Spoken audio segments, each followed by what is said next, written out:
ഞാൻ ഈ 4 സ്റ്റിക്സും പിടിച്ച് ഇതിനെക്കൊണ്ട് ഇനി എന്ത് ചെയ്യും എന്നിങ്ങനെ പിൻട്രസ്റ്റ് നോക്കി ഇരുന്നപ്പാന്ന് ആ ഒരു ഐറ്റം എൻ്റെ കണ്ണപ്പെട്ടെ.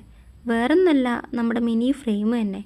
അതാകുമ്പം ഉണ്ടാക്കിയെടുക്കാൻ വേണ്ടിയിട്ട് ഈസിയുമാണ്, എന്നാൽ കാണാൻ ക്യൂട്ടുമാണ്. നമുക്ക് ആ ഫ്രെയിം ചെയ്തെടുക്കാൻ വേണ്ടിയിട്ട് ഞാൻ വീഡിയോയിൽ കാണിച്ച പോലെ ആ സ്റ്റിക്സ് 4 സൈഡിലായിട്ട് ഒട്ടിച്ചെടുക്കാം.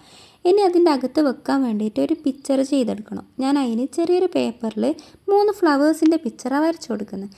നിങ്ങൾക്ക് ഇഷ്ടമുള്ള പിക്ചർ വരച്ചു കൊടുത്തോ. ഇനി പിക്ചർ വരക്കുന്നില്ല എന്നാണെങ്കിൽ നിങ്ങളെ കയ്യിൽ ആ ഒരു സൈസിന് മാച്ചായ ഏതെങ്കിലും ഫോട്ടോ ഉണ്ടെങ്കിൽ നിങ്ങൾക്ക് അതും വെക്കാം. നമ്മൾ ആദ്യം ചെയ്ത് വെച്ച ആ ഫ്രെയിമില്ലേ, അതിൻ്റെ 4 സൈഡിലായിട്ട് നമുക്ക് ഇഷ്ടമുള്ള ഏതെങ്കിലും കുറച്ച് കളേഴ്സ് കൊടുക്കുക.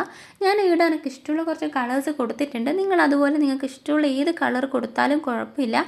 ഞാൻ കൊടുത്ത പോലെ തന്നെ 4 കളർ കൊടുക്കണം എന്നില്ല, ഒറ്റ കളറായാലും നല്ല ഭംഗിയുണ്ടാവും കാണാൻ വേണ്ടിയിട്ട്.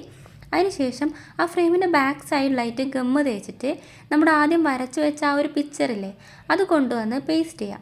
ഞാൻ മുന്നേ പറഞ്ഞ പോലെ തന്നെ നിങ്ങൾ പിക്ചർ വരച്ച് തന്നെ ഒട്ടിക്കണം എന്നില്ല. നിങ്ങളുടെ കയ്യിൽ ഏതെങ്കിലും നിങ്ങളുടെ തന്നെ ഫോട്ടോ ഉണ്ടായാലും അത് കൊടുത്തു കഴിഞ്ഞാലും നല്ല ഭംഗിയുണ്ടാവും കാണാൻ വേണ്ടിയിട്ട്. എന്നിട്ട് ഫ്രെയിമിന് ഒറ്റ കളർ കൊടുത്താലും മതി. ഞാൻ നമ്മുടെ ഫ്രെയിമിന് കുറച്ചും കൂടെ രസം തോന്നാൻ വേണ്ടിയിട്ട് 2 ഫ്ലവർ വരച്ച് അതിൻ്റെ 2 സൈഡിലായിട്ട് ഒട്ടിക്കുന്നുണ്ട്. നമ്മുടെ ഫ്രെയിം കാണാൻ കുറച്ചും കൂടെ നല്ല രസമായിട്ടില്ലേ. ഇനി നമ്മുടെ ഫ്രെയിമിനൊരു സ്റ്റാൻഡിന് വേണ്ടിയിട്ട് ഞാൻ നമ്മുടെ ഐസ്ക്രീം സ്റ്റിക്ക് തന്നെ എടുക്കുന്നത്. അത് നല്ലപോലെ ഗ്ലൂ തേച്ച് ഒട്ടിക്കണം. ഇല്ലയെന്നുണ്ടെങ്കിൽ അത് പെട്ടെന്ന് തന്നെ ഇളകി വരാനുള്ള ചാൻസ് ഉണ്ട്. ഞാൻ തന്നെ കുറച്ച് കഷ്ടപ്പെട്ടു അത് ഒട്ടിക്കാൻ വേണ്ടി. എന്തായാലും നമ്മുടെ ഫ്രെയിം എങ്ങനെയുണ്ട്? നല്ല രസമില്ലേ?